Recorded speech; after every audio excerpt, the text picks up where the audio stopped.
Welcome back everyone, and we are back with Jay sir. Good morning sir. Good morning. I am Prashant from Geetanjali, and we are very honored to have you here sir.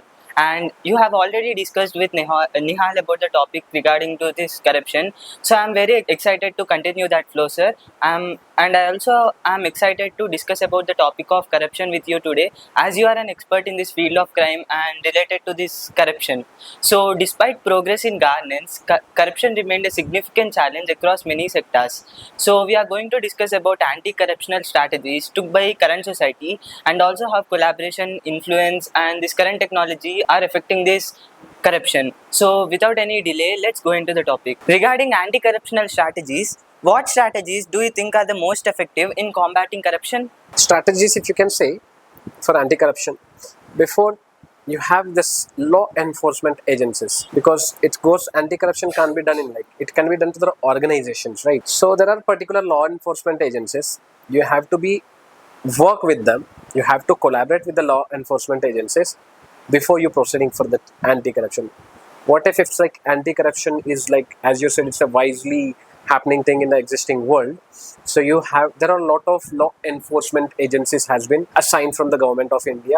I can say that ISAC. Okay, this is ISAC is a law enforcement agency which I'm working for as a cybercrime for national security database. This is also the one thing which I was working is a law enforcement agencies. This is a question which is related to us, very important question. So if you're associated with this law enforcement agencies like ISAC, so it will be easy for any organization to filter this anti-corruption thing. So you said that there are few laws, right, sir? So do you think that normal people are occupied with their works, right, sir? So do you think they will follow those laws? So we have a helpline. So we have, if they don't follow, we have to any normal people, we have to inform them.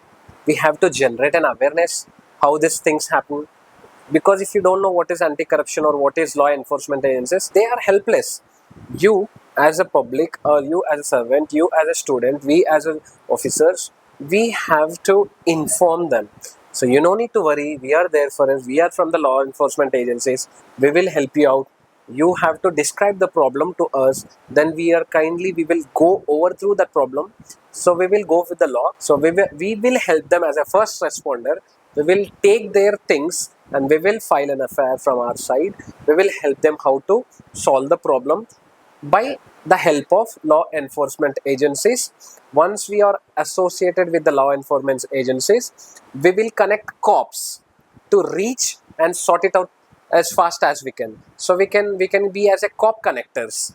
So once the police has been got a file and affair, so we will connect the different streams of police. So and so happening in this place. So we have to inform that public or whoever is a victim, because as you said, as a public they don't know what to do. So the law enforcement agencies are there for the public to help out and reduce the minimal risk of attacks in any cyber frauds. Yes, sir. Those strategies seem comprehensive, sir. So, how important is transparency in reducing corruption, and what steps can be taken to improve it? Yes, when you come to transparency, so it has to be a proper communication. Point number one is communication. Point number two, protocol. Point number three is like access controls. Access controls. So the next point is security policies. So if you want to stop the anti-corruption thing, first you have to follow these basic rules. The transparency comes when you have an open talk. You have to conduct the meeting with an organization. So these are the things we have to you have to have a barrier. You have to set the barrier target of a policy. You have to only access till minimum. So these are the policies you have to. User control access policies. As I said, AUP. So what happened? You have to get access only to things which you need. If a management has a full access, as a children, as a staff, you will go to staff rooms, you will take the mobile and you call to your parents. There is no access like that. Got it? They may get corrupted, you may get corrupted. There is an access policy. A user, you are a user, you have to get access. When you will get access? If you have a biometric. So you have to inform teacher. If nobody is saying you can't use that, there is no protocol, nothing. So every organization has this access policy. A transparency can be seen only you have a wide range of communication in your team. If you have a communication properly, so there should be transparency. If you're doing something, it has to be clear to the organization people. Suppose I got a call, I have to sort a crime. So I have to inform, sir, I got something, I have to sort it out. You have to update. And second thing, if you have doing with the working any software, you have to update your software. You can't work with an old software with the advanced technology. So security updates, transparency should be maintained when you update. Now you are using any old phone and you can see the CCTV footage from somewhere. You can't update that software. You have to see that. So this transparency should be minimal when you have to update the software, and you have to update the security measures around that organization. Yes, sir. Transparency indeed plays a crucial role, sir. But can we ensure that all people are transparent, sir? Because we can't go everywhere and put organizations and communicate with them. So can we ensure that all people are transparent? Well, this question is very quite interesting. You can say like all are not the same. As I can say, nobody is perfect. The only thing what you need to do is like transparency can minimal, but you can't trust everybody. Nobody will be transparent as far as if you're very genuine and very humble. You can't trust everyone.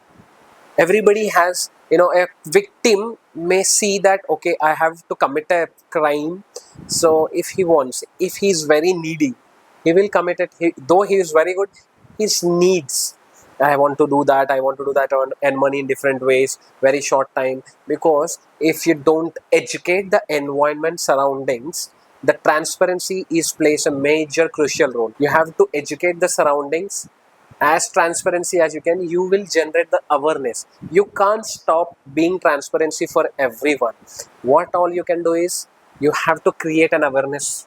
You have to conduct these awareness programs, and you have to inform. You have to go for every organization. You have policies so that you can't be transparent and over communication. Because what happens now in your school, suppose take an example, let's go with an organization of a school. So what happens, a staff meeting will be conducted. After the meeting there will be MOM, minutes of meeting, that will be only for the staffs. Do they post in the kids group? No.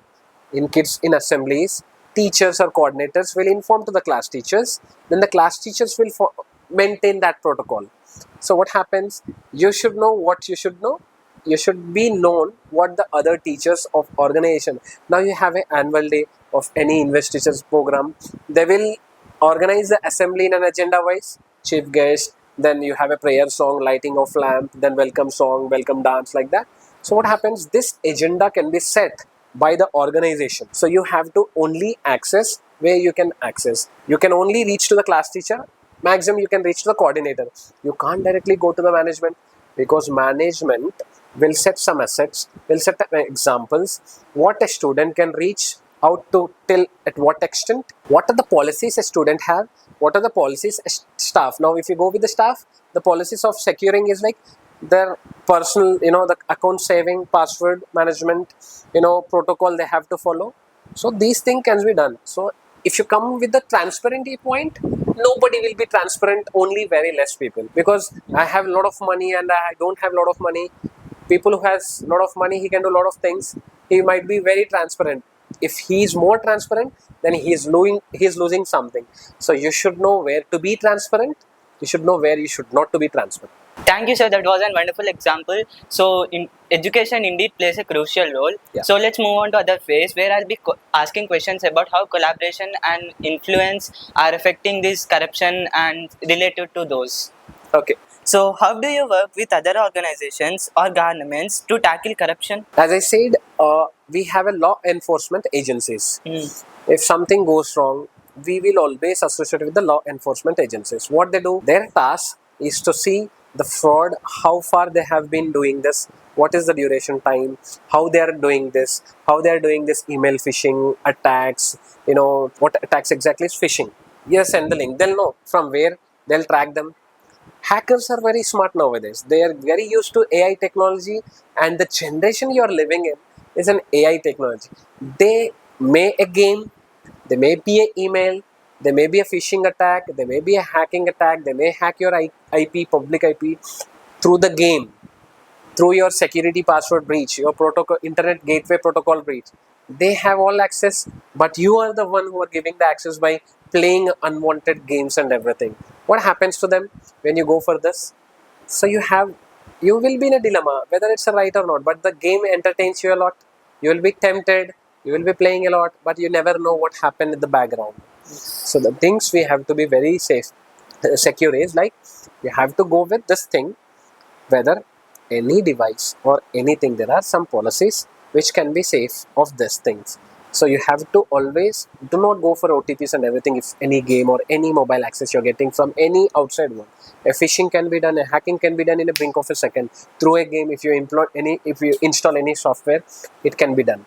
But for an organizations or for any educational organizations, what you need to do is like students doesn't know what is the app, how you used to use the play the game. A game is the most tempting thing. You will get a victim.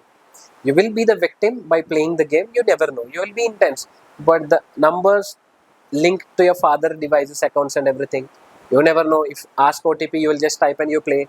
Because to install a game nowadays, you have an OTP or mobile number or any profile, any email ID.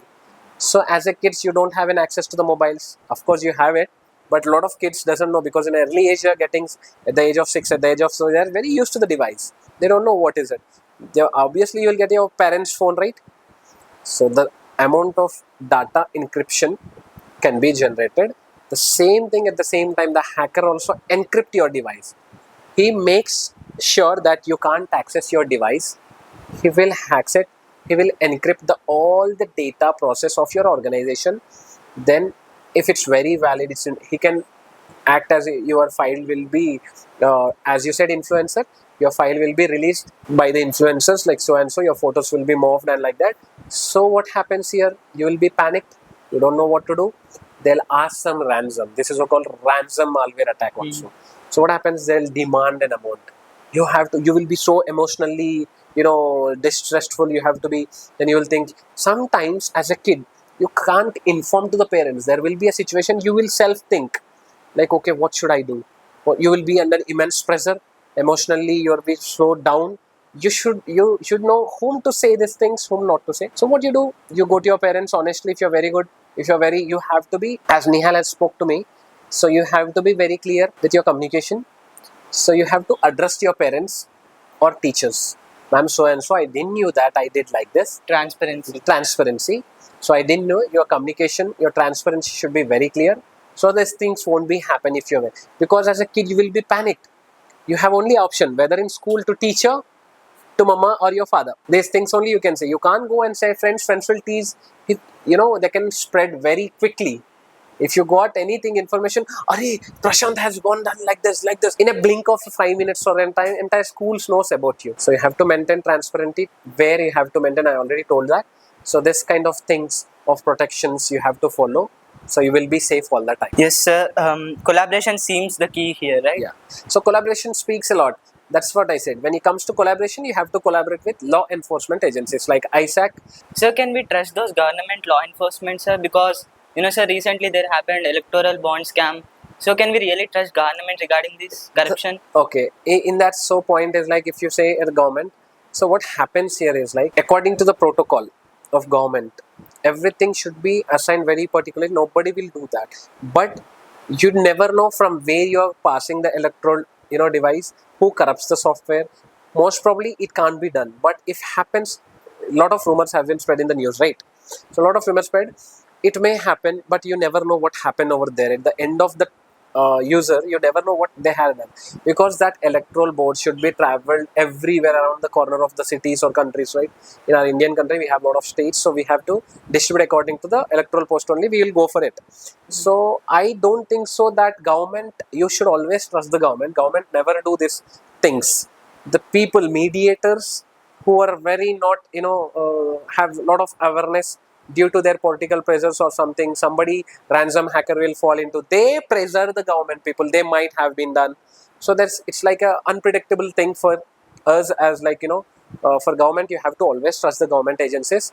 That is the reason you always go with the law enforcement. You directly don't go by your own kind of, nobody will keep the electoral post like you by your own. Entire bundle wise, every state wise you have that, right? So always the government protocol is the best safe thing.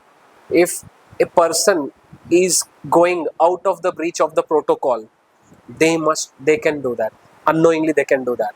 But at the end of the day, he can be caught, That is the reason everywhere the government secure guards, everything will be placed on particular booths over there when you do for polling booths. The thing is like government can't corrupt in this way. the people, there are loopholes people used to find. They use time management or at what time it starts. Then a little bit of uncommunication, miscommunication will be done. So what happens here is, you have to trust government, you have to trust law enforcement agencies. They will make sure the things will run according in time. If somebody is not, like out of 10 polling booths, you might have heard there is one polling booth, the auto polling booth has done, then they got more number of majority votes. Only least amount of time, or very rare it happens, but not all the time, everything is authenticate. Now the software is updated, AI technology has come.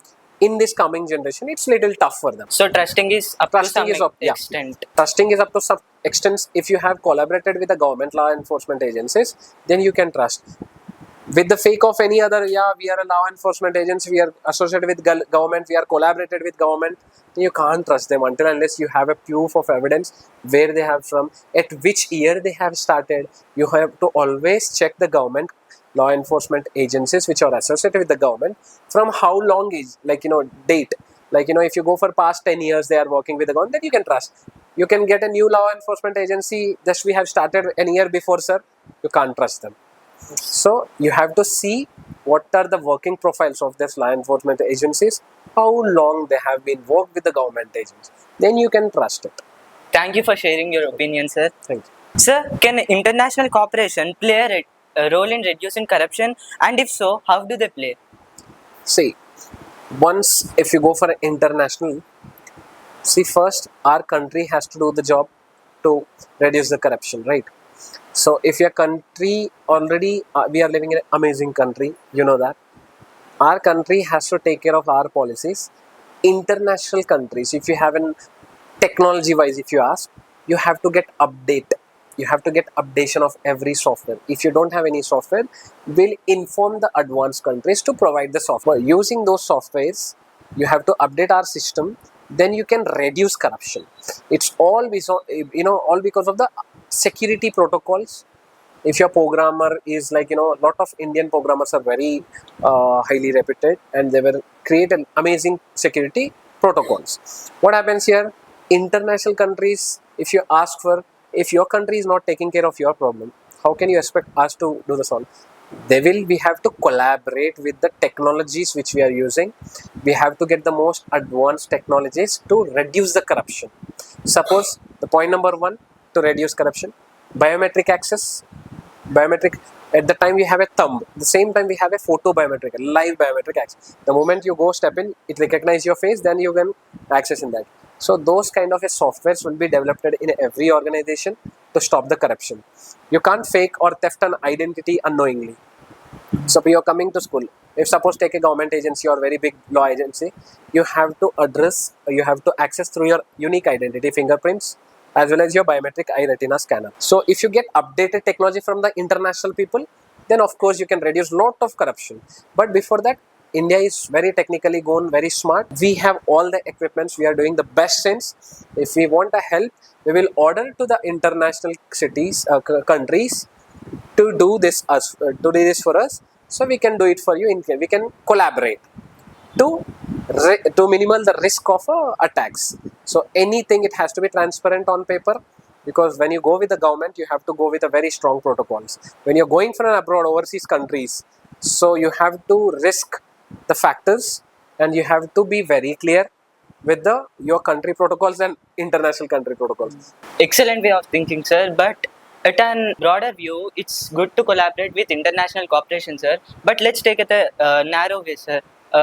This collaboration mostly works negatively, sir, because most people collaborate with their friends, and they mostly do wrong things, sir. So how do you think we can stop that? So you have to stop in such a way. You have to see in past how many countries have supported to our country. It may be any country. Which enforcement agency is helping, which technology you need. Suppose you need a world's best technology or anything like that. If you take a car, the world's safest car, if you take a Volvo, Japanese technology. So you know what happens, the quality assured, the quality assurance should be there. What kind of a quality you can deliver. If you're going for a programming or anything or encryption, you have to go for amazing quality assurance company, where you can do the best out of best software upgradations, where you can't access, or any hacker can't even deny it. Or even if your hackers want to do something, it will be like out of reach for them, because you have to generate such an encryption programming data so that it will be very difficult for them to do it. So on that, you have to trust the companies who can do the best job for you.